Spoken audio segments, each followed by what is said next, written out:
So in my 5-year plan, I hope to start slowly transitioning into, coaching, at least part-time or whatever, basketball. Part-time, maybe summers. But coaching doesn't generate money. It does. How? You don't see, college coaches making millions? No, they don't. Welcome to Little Black Book. You already know what time it is. It's time for Married at First Sight review. Now, sorry guys, I'm a bit late. But you know what? When God calls you to do something, you do it first. You understand? Listen. Telephone bills, can't pick up phone bills. I don't need you to. So you and me are through. Let's get into it. We're going to talk about Will and Jasmine. Oh my gosh. So, I just got to watch it. So for me, there was a lot of things that were happening, and even though it was a short space of time, and I know they concentrated more on AJ and Steph, but I want to talk about Will and Jasmine. One thing I want to talk about is when they were at the bowling alley, I love the fact that I know Jasmine's a very physical touch person. She wants to have that physical aspect, and when they were playing the bowling, there was that good banter between them. They had a good little bit of jibing at each other. You know what? That cute stuff that you need in your relationship. And then obviously, they had a little competitive edge. Where she's trying to win, he's trying to win, and when he loses, he collapses into the chair, and she comes over and she's like nuzzling him and kind of cuddling him and and I believe that's something that Jasmine loves. She loves the intimate touching, the hugging, and all that kind of stuff. She loves that. Do you know what I'm saying? So I think for me, when I see that, I'm like, that's where they become compatible. Where there's a will, there's a way, and Will just got his butt kicked. That's where they get along, when they're having their fun, where they are jibing each other, where they're bantering each other, where they're being light-hearted with one another. Do you know what I'm saying? And it's such a good vibe. Do you know what I'm saying? Fast forward, obviously, then to when they're sitting down, and Jasmine does what she does best, which is... For eating, I want to ask some kind of semi-serious questions. Do you have a 5-year plan?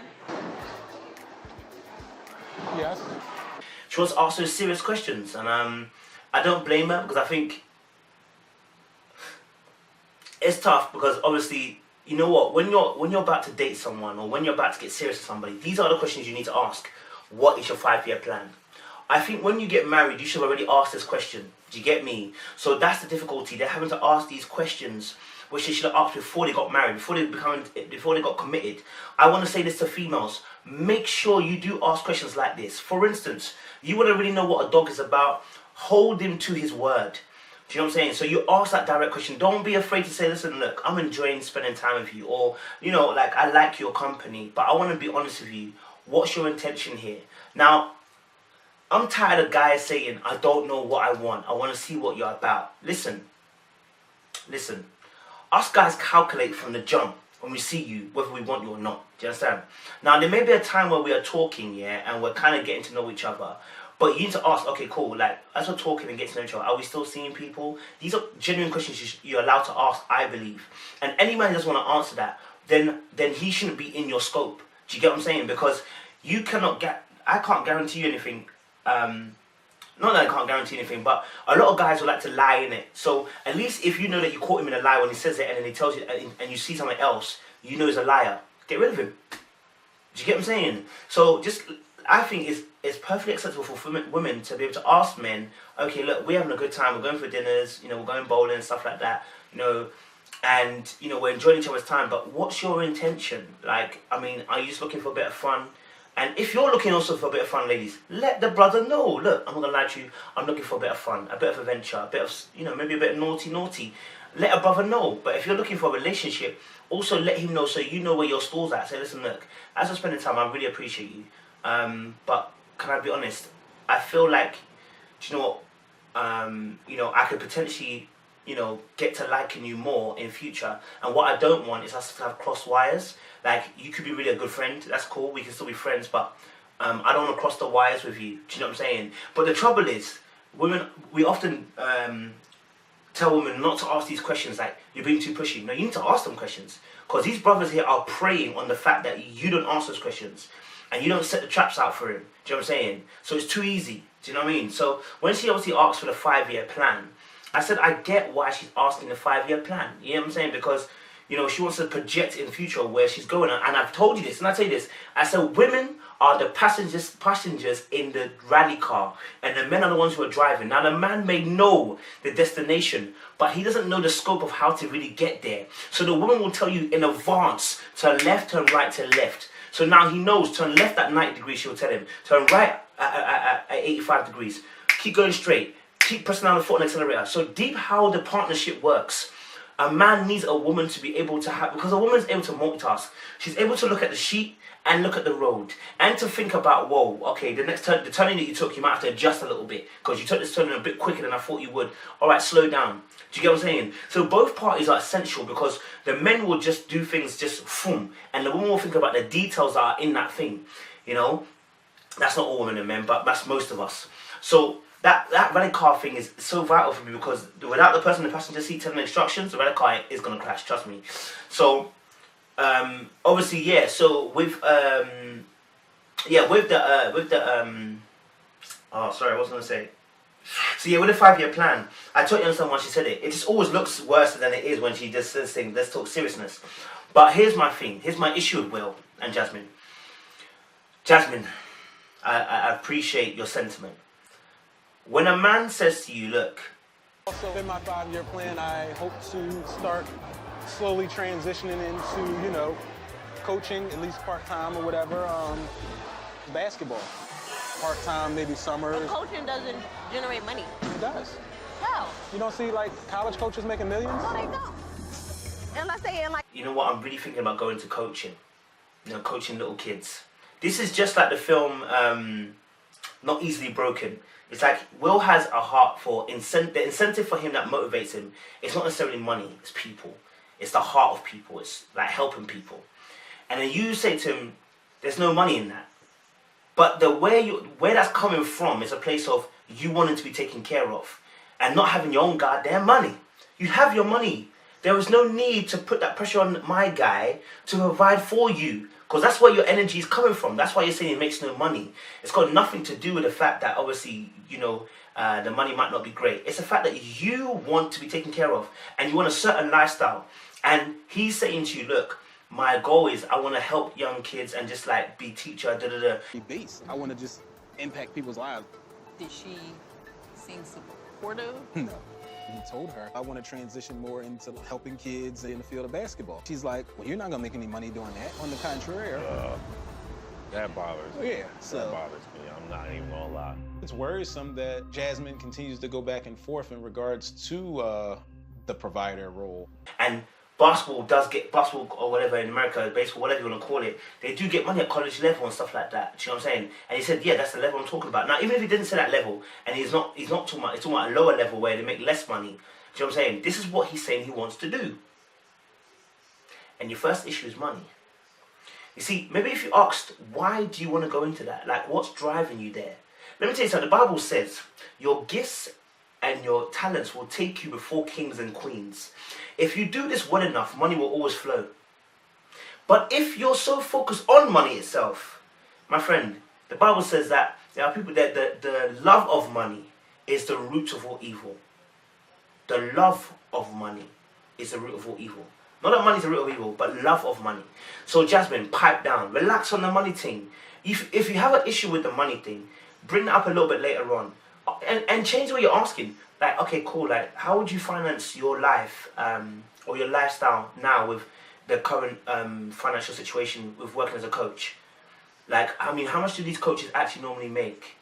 You can be like, look, Joe, I'm not gonna lie to you, it makes only $25,000 a year. Okay, and then how would life look like for you if you're making $25,000 a year, etc.? How would that look for you?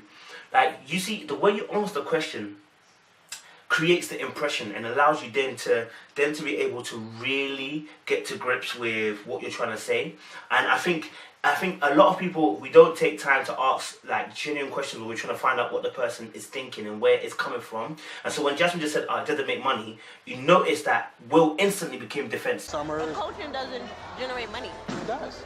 How? You don't see like college coaches making millions? No, they don't. His energy was like, whoa, like you're attacking me, whoa. And any man and any woman who has a dream, and then look, I've been in a relationship recently, not long ago, and I didn't really I supported the dream, but I said, I'm not getting involved, don't involve me, da da da.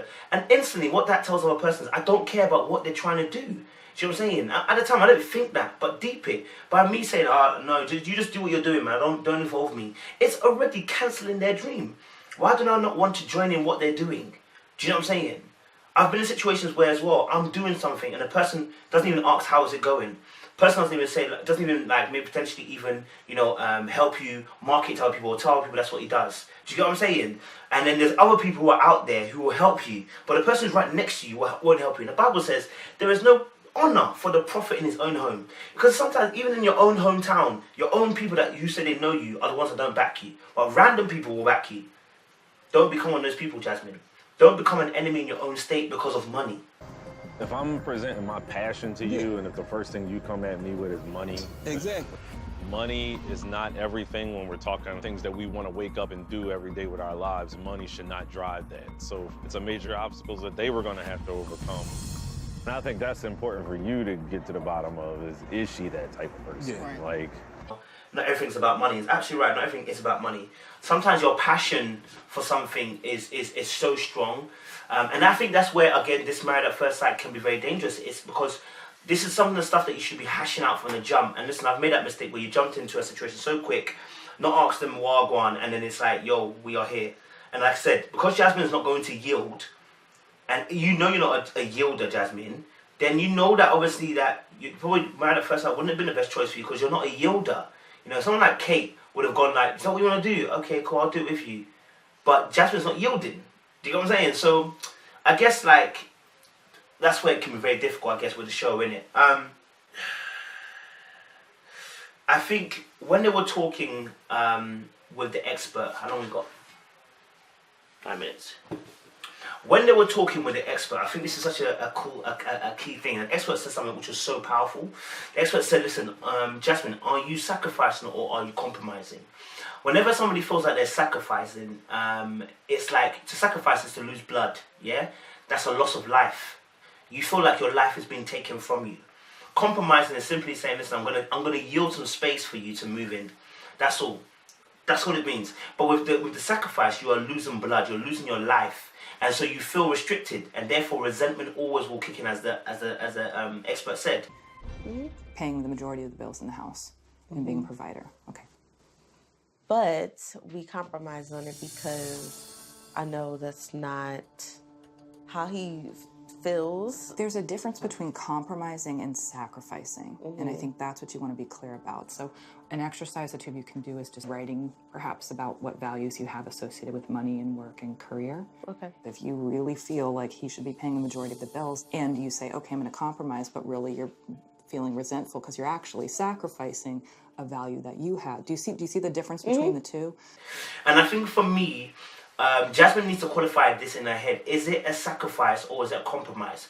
I personally think this shouldn't be a sacrificial issue, because if it's a sacrificial issue, it then becomes then it was an ideology that you were marrying into. And I think a lot of us do that. We want to marry ideology. It's not. Do you know what I'm saying? The guy owns a home. You owe a home. Own a home. You can still make money, you know. This is why I keep saying there should be a partnership and not individualism. If you both were renting your homes out, living in a separate apartment, you could be making peas. You wouldn't have to think about peas again, Jasmine. You wouldn't have to think about money again. Let's get smart as a people, and let's stop looking at things on a surface level. Do you know what I'm saying? There's ways to make money out here in different ways. You know what I'm saying? So I think for me, obviously, yeah, Jasmine's got to qualify that in her head, whether it's a sacrifice or whether it's a compromise. And one thing I would say, I know a lot of people in the comment section saying, you know, Jasmine's not bad for asking this. No, she's not. She's not bad for asking this. I'm not saying that she's bad for asking this. What I'm saying is, you're in a situation, let's make the compromise. Because it's not a bad compromise in the sense of saying, listen, look, you're asking me to pay all the bills. Why? Why? You're marrying an ideology. Why? Even your favorite aunt and uncle told you. Do you know what I'm saying? So where are you going from this? These are ideologies. Do you know what I'm saying? And these are the things that as people we need to work on ourselves, because we all have ideologies. Let's be real. We all have ideologies. We all have perfect things that we want out of somebody. And you have to make that choice, whether it's a sacrifice or it's compromise, you know? So, yeah. I would say, you know what? spoke up more then than he has recently about the situation about money, and I feel like he really laid the law down this time, and he's tired. I think he's at that point where he's tired, and like I said, there are a few times where Will really speaks at length, where he's not replying and he's just literally talking. I remember the swings and roundabouts part where he starts speaking on the bench. He spoke a little bit at the dinner when he had at the holiday resort, but that was just because obviously the question was asked. There was a time when you were on the bed in the honeymoon when you're speaking about, you don't really ask about me, that he spoke at length, and only this time now he's spoken at length. So yes, one being communication. Like digging through my layers to get to know who I am and why I do what I do, and Clear communication as well. Say what you mean. And I use the example of how she views the gender roles, financial specifically, and how she kind of like goes back and forth with it. Not many times he speaks at length. When he does, it's important that you listen because he's not going to speak much. You know what I'm saying? He's an observer. So when he speaks, I listen because I want to see what he's going to say. And I don't even need to repeat what he said. You can just tell he was tired. He's tired of this nonsense. Like, for him, it's nonsense. It's like, yo, we're trying to build and trying to grow together, and you're talking about finances again. It's exactly what we're talking about. Like, you've embarrassed me in front of people before, finances. You're now talking about we've had to talk about finances again because of 5-year plan. You don't even support what I want to do. So why would I want to even think about trying to do your 60, 40, or even 100, whatever you want? Like, do you know what I'm saying? Like, you can't come as a female, live your life, have lived your best life, worked, got the money you wanted, have the lifestyle that you were living, and then now, okay, I want to add a man, and I want a man who's going to provide for me, and da-da-da-da. You were working before I came. Why are you stopping working? You was working before I came. You know what I'm saying? Obviously, yes, if you get pregnant, I'm going to pay the bills, that's not a problem. But you're working before I came. Do you know what I'm saying? Like, let's get into that place of where we're trying to grow together. And I think Will's tired. And I said to you like last few episodes, the guy's going to get tired. He's going to get tired. Because it's nonsense at this point. Do you know what I'm saying? Absolute nonsense. That you bring it back to an issue of finances again, about my passion. And you ask me, how that don't make money. How do you know that don't make money? You haven't even asked the question how much it makes. You've assumed. You didn't give me a figure. You don't know your facts. So how are you telling me that? And you go... So people will have their backs up against the wall when you do that. Guys, listen, females, please, don't do that. I know there's a lot of females who probably wouldn't do that, so I already know. Some of you in the comment section, I know that's not your style. And men too, please be supportive of your wife's dreams. Your wife wants to do a dream, be supportive. Don't be chauvinistic about it. Do you know what I'm saying? Yeah. Guys, little blackbird, you know what time it is. Sweet Alabama.